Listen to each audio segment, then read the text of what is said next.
Life is usually approached in a discursive way, which is also dispersive, because it prevents one from grasping the general aspects. I have tried to approach it from the synthetic point of view, as is done in mathematics.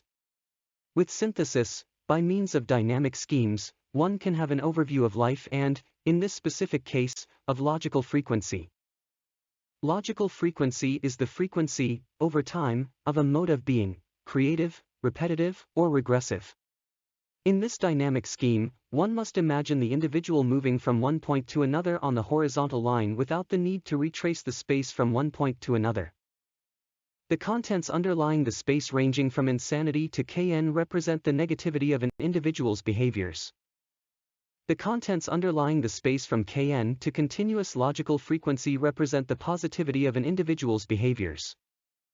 The individual, moving along the horizontal line, realizes, with behavior, the contents of the zones bounded by the vertical lines, which move with the individual. The individual's logical frequency will be higher or lower depending on the content he implements with his behavior. The pattern is to be considered valid for both the individual and the collectivity.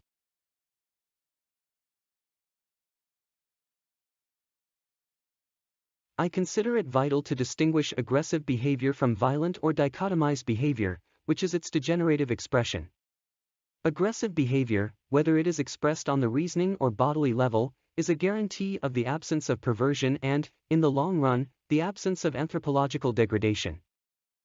Another important distinction is between healthy emotions and emotionalities, where the latter are pathological, that is, sustained by stereotypes and conditioning of various kinds, then giving rise to attitudes. Projection is that pathological phenomenon of projecting one's conditioning onto the other or a phenomenon. The opposite of projection is projecting oneself onto the other or a phenomenon one is trying to understand, which presupposes empathy for the other or phenomenon. The absence of empathy leads to the need to dominate or be dominated. An individual who is self-centered and at the same time capable of empathy has neither a fear of being invaded or dominated nor a need to invade or dominate.